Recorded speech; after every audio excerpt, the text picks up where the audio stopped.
ሰላም የተወደዳችሁ የዩቲዩብ ቻናል ቤተሰቦች፣ በዚህ ቪዲዮ የ2018 የማኔጅመንት ማርኬቲንግ ማኔጅመንት እና ቢዝነስ ማኔጅመንት የመውጫ ፈተና ጥያቄና መልስ ክፍል 2 ይዤላችሁ መጥቻለሁ። በክፍል 1 ጥያቄ እስከ ጥያቄ ቁጥር 10 ያለውን ሰርቼ በዚህ ዩቲዩብ ቻናል ላይ አስቀምጫለሁ። ጥያቄውን ያላገኛችሁ ወይም ያላያችሁ በዲስክሪፕሽን ቦክስ ውስጥ የክፍል 1 ቪዲዮ የምታገኙበት ሊንክ አስቀምጣለሁ፣ ገብታችሁ እዛ ውስጥ ማግኘት ትችላላችሁ። ይህ ክፍል 2 ነው። ጥያቄውን እስከ መጨረሻ እንድትከታተሉ፣ ለዩቲዩብ ቻናል አዲስ ከሆናችሁ ሰብስክራይብ እንድታደርጉ፣ ኮሜንቶቹን እንድትጽፉበት፣ ለጓደኞቻችሁም ሼር በማድረግ ቪዲዮ ለሌሎች ተደራሽ እንዲሆን እንድታደርጉ እላለሁ። አሁን ቀጥታ ወደ ዛሬ ክፍል ገባለሁ። ጥያቄ ቁጥር 11 which key activity of logistics component used for disposal, reuse, reprocessing, recycling location that leftover production and packaging process? A. Demand forecasting, B. Reverse logistics, C. Procurement, D. Material handling። ስለዚህ ከተሰጡት አማራጮች ውስጥ ለዚህ ጥያቄ ትክክለኛ መልስ ሊሆን የሚችለው B ላይ ሪቨርስ ሎጂስቲክስ ይሆናል። this one is the correct answer። ምክንያቱም ምርቶች ወይም ጥሬ ዕቃዎች ከሸማቹ ወይም ከምርት ሂደት ወደ ኋላ ተመልሰው የሚሄዱበት ሂደትን የሚያጠቃልል ነው ሪቨርስ ሎጂስቲክስ የምንለው።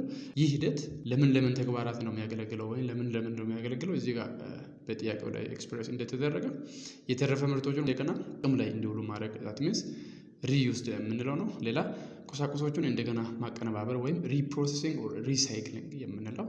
ሌላ ደግሞ አላስፈላጊ የሆኑ የተረፈ ምርቶቹን ዲስፖዝ ማድረግ ወይም የማስወገድ ስራ እንድናስወገድ።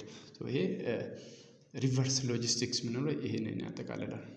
በሌሎች ላይ አሁን ኤ ላይ ሲ እና ዲ ላይ ያሉ ከዚህ ከጥያቄው ጋር ማች ማያደርጉ ወይም ለጥያቄው ትክክለኛ መልስ ሊሆን የማይችሉ ናቸው። ፎር ኤግዛምፕል ኤ ላይ ዲማንድ ፎርካስቲንግ ስንል ማለት ነው ይሄ የፍላጎት ትንበያ ወይም በገበያ ላይ የአንድ ምርት ወይም የአንድ ሰርቪስ ፍላጎት ምን ያክል ነው የሚለው ከፓስት ሂስቶሪካል ዳታ ወይም ከተለያዩ ኮንሲደር ከምናደርጋቸው ነገሮች ተነስተን ዲማንድ ፎርካስት የምናደርግበት ይሄ ነው። ሌላ ፕሮክሪመንት የምንለው ይሄ ግዢ ወይም አቅርቦት ነው። ለምርት የሚያስፈልጉ ቁሳቁሶችን ከአቅራቢዎች የመግዛት ሂደት ነው ይሄ ፕሮክሪመንት የምንለው። ሌላ ዲ ላይ ማቴሪያል ሃንድሊንግ የምንለው ደግሞ የቁሳቁስ አያያዝ የምንለው ነው።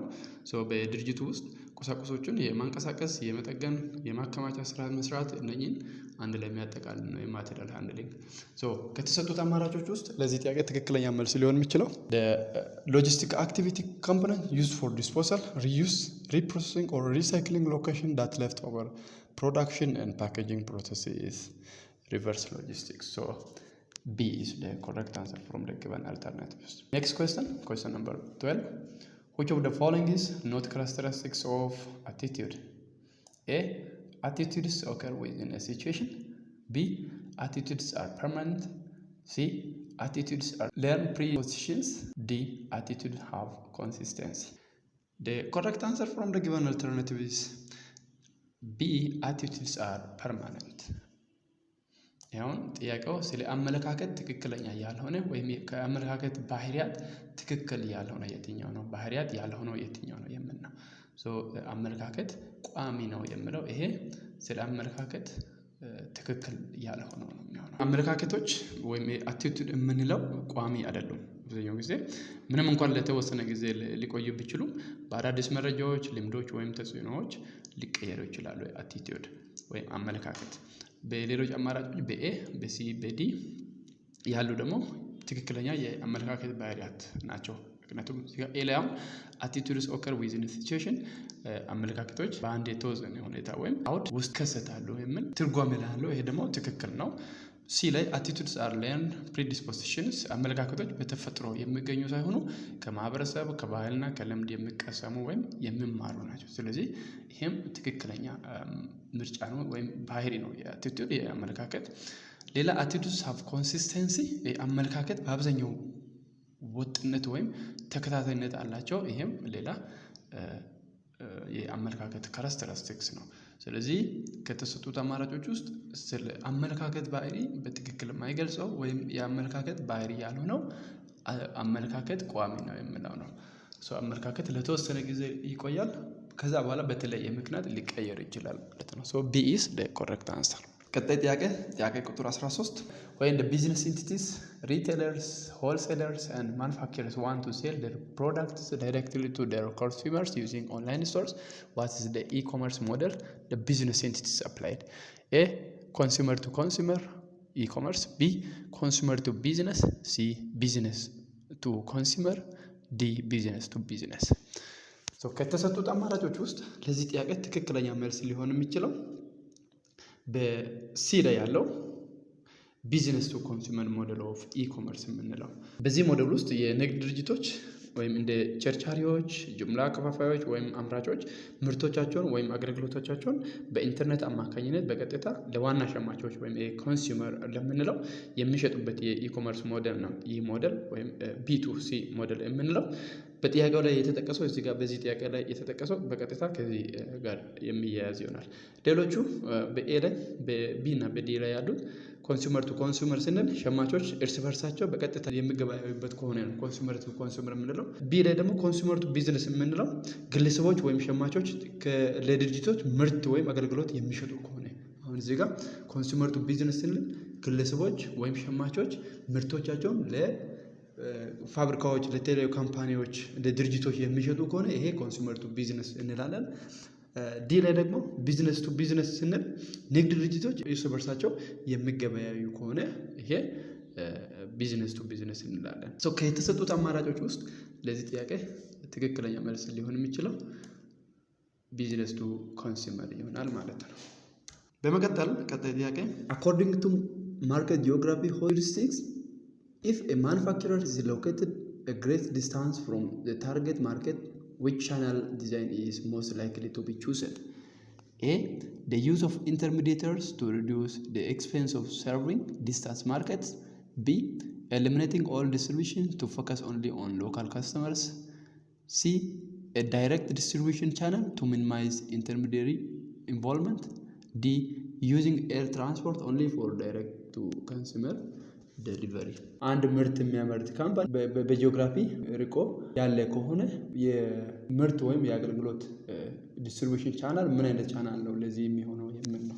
ለዚህ ጥያቄ ትክክለኛ መልስ ኤ ላይ ያለው the use of intermediaries to reduce the expense of serving distance፣ ይሄ ኤ ላይ ያለው ትክክለኛ መልስ ይሆናል ማለት ነው። አንድ አምራች ድርጅት ከኢላማ ገበያ ወይም ታርጌት ማርኬት በጣም ሩቅ ቦታ ላይ የሚገኝ ከሆነ ምርቶቹን ለሩቅ ደንበኞች በቀጥታ ለማድረስ ከፍተኛ ወጪ ይጠይቃል። ላትም ስፔሻሊ ከትራንስፖርቴሽን ጋር ከሌሎች ሎጂስቲክ ኮስቶች ጋር በተያያዘ ብዙ ወጪ ነው የሚጠይቀው።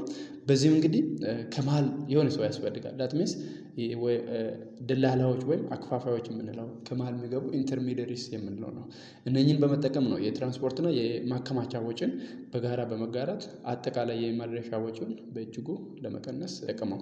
ስለዚህ በዚህ ከስ ትክክለኛ መልስ ሊሆን የሚችለው ዲስ ዋን። እንደዚህ አይነት በሩቅ ከማኑፋክቸሪንግ ካምፓኒ እና ታርጌት ካስተመር በሩቅ ካሉ መጠቀም ወይም መከተል አለበት የዲስትሪቢዩሽን ቻናል the use of intermediaries to reduce the expense of serving distance market. So this is the correct answer. ሌሎቹ ቢ ላይ የአካባቢውን ደንበኛ ላይ ብቻ ማተኮር ይሄ ትክክል ሊሆን አይችልም። ምክንያቱም የአካባቢውን ደንበኛ ላይ ብቻ ማተኮር ዋናውን የኢላማ ገበያ ስለሚሆን ትክክለኛ አይደለም ማለት ነው። የታርጌት ካስተመር ወይም ታርጌት ማርኬቱን መተው ነው። ይሄ የአካባቢውን ብቻ ኮንሲደር ካደረግን የኛ ታርጌት ማርኬቱን እየረሳን ወይም እየተውን ነው ማለት ነው። በዚህ ምክንያት ልክ አይደለም። ሲ ላይ በቀጥታ ማሰራጨት ወይም ዳይሬክት ዲስትሪቢዩሽን የምንለው ይሄ ለሩቅ ገበያ በጣም ውድ እና አስቸጋሪ ነው የሚሆነው። ስለዚህ በዚህ ይሄም ትክክለኛ ምርጫ አይደለም። ዲ ላይ የአየር ትራንስፖርት ብቻ መጠቀም ወጪውን እጅግ ከፍተኛ ስለሚያደርግ ሁልጊዜ ተመራጭ አይሆንም። According to this market heuristics, if a manufacturer is located a great distance from its target market, the channel design which is most likely to be chosen is the use of intermediaries to reduce the expense of serving distance markets. So A is the correct answer. Next question number 15. Which one is the most of transport operate in 24-hour base, 7 days per week? A.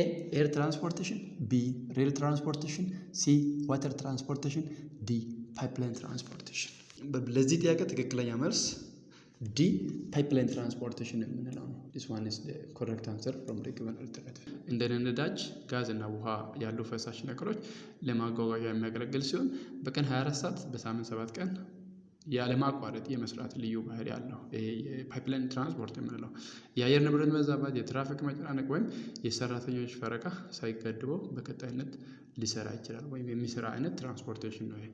ሌሎቹ ኤር ትራንስፖርቴሽን ወይም የአየር ትራንስፖርት ምንለው በበረራ መርሃ ግብር በአየር ሁኔታ እና በበረራ ማረፊያ ሰዓታት የተገደበ ነው። ይሄ ስለዚህ በዚህ 24/7 ማለት አንችልም። ሌላው ሬል ትራንስፖርቶች የባቡር ትራንስፖርት የምንለው የጥገና ጊዜ፣ የጊዜ ሰሌዳ እና የሰራተኞች ፈረቃ ሊያስፈልገው ይችላል በዚህ ኬዝ።